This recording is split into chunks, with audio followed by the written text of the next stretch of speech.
Bismillahirrahmanirrahim. Assalamualaikum warahmatullahi wabarakatuh.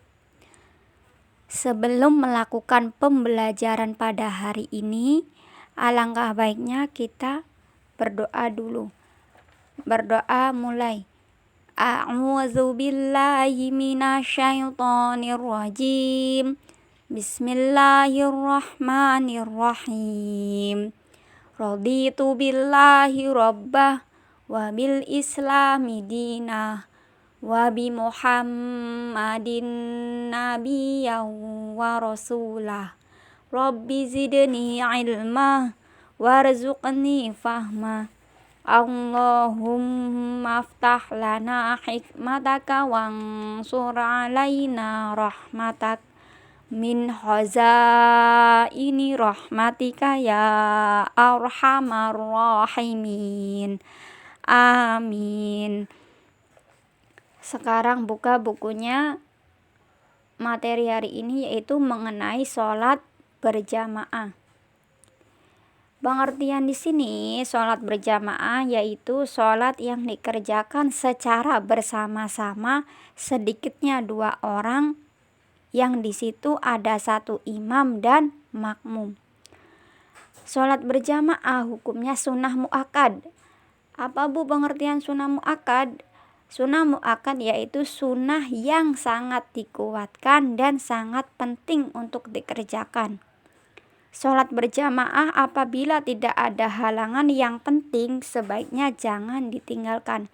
Sebab sholat berjamaah pahalanya lebih banyak dibanding dengan sholat sendirian.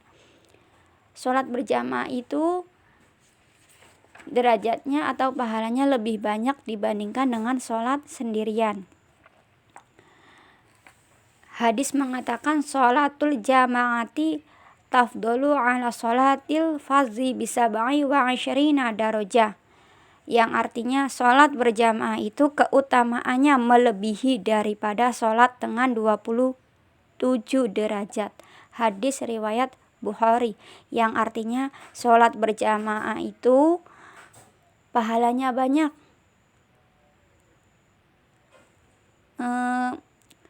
melebihi daripada sholat sendirian. Kemudian sholat berjamaah. Cara sholat berjamaah. Adapun cara melakukan sholat berjamaah adalah sebagai berikut. Yang pertama, seorang menjadi imam, yang lainnya menjadi makmum. Ada 1 imam, kemudian yang lainnya menjadi makmum. Kemudian imam berdiri di depan dan berniat menjadi seorang imam. Yang dinamakan imam itu berdirinya paling depan atau saf paling depan. Kalau yang makmum berdirinya di belakang imam. Kemudian makmum berdiri di belakang imam dan berniat menjadi seorang makmum. Yang keempat, setiap gerakan imam diikuti oleh makmum. Gerakan yang dilakukan imam, makmum wajib mengikuti seorang imam. Kemudian makmum tidak boleh mendahului imam. Yang artinya di situ kita sebagai makmum itu tidak boleh mendahului seorang imam. Kalau imamnya belum ruku, jangan duluan ruku.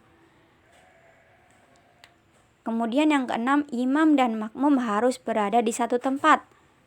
Contoh, berada di masjid, musola, atau di rumah. Kalau di rumah sholat bareng keluarga. Seperti itu. Terus yang ketujuh, sholat makmum harus sama dengan sholat imam. Misalnya sholat duhur dengan sholat duhur, sholat maghrib dengan sholat maghrib, dan seterusnya. Kemudian yang 8, laki-laki tidak boleh makmum kepada wanita. Yang namanya laki-laki itu imam, bukan makmum. Laki-laki itu tidak boleh makmum kepada wanita, dan wanita tidak boleh menjadi imamnya laki-laki. Kemudian ketika mengerjakan sholat berjamaah maghrib, isya, dan subuh, imam disunahkan dalam membaca surat Al-Fatihah dan surat yang lain dengan suara nyaring atau keras. Kemudian ada juga cara memberitahu imam yang salah atau lupa. Apabila imam lupa atau salah bacaan atau gerakan, hendaklah makmum memberitahu atau mengingatkan. Caranya yang pertama dengan cara membaca subhanallah jika makmumnya laki-laki. Nah, jika makmumnya wanita, dengan cara menepukkan tangan kanan ke punggung tangan kiri. Itu jika wanita makmumnya. Kalau laki-laki tadi membaca subhanallah. Kemudian di dalam sholat berjamaah itu ada yang dinamakan makmum masbuk. Apa pengertian makmum masbuk? Makmum masbuk ialah makmum yang terlambat datang pada sholat berjamaah jika seorang makmum mendapatkan imamnya sedang ruku dan terus mengikutinya. Maka makmum tersebut mendapat 1 rakaat walaupun ia tidak sempat membaca surat Al-Fatihah. Tetapi jika makmum mengikuti imam setelah ruku, maka ia harus mengulangi rakaat itu nanti setelah imam mengucapkan salam. Itu pengertian makmum masbuk. Keutamaan sholat berjamaah. Sholat berjamaah mempunyai kelebihan 27 kali lipat dibanding sholat yang dilakukan sendirian. Kemudian dapat saling mengenal antara sesama muslim sehingga timbul saling menolong di antara mereka. Yang ketiga, dapat memperoleh kesehatan badan. Apabila sholat berjamaah subuh dapat menghirup udara segar. Kemudian yang keempat, menambah persatuan dan kesatuan serta keakraban di antara sesama muslim.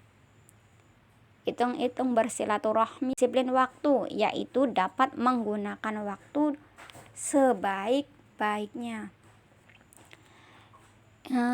Itu saja yang bisa disampaikan. Kurang lebihnya mohon maaf. Wassalamualaikum warahmatullahi wabarakatuh.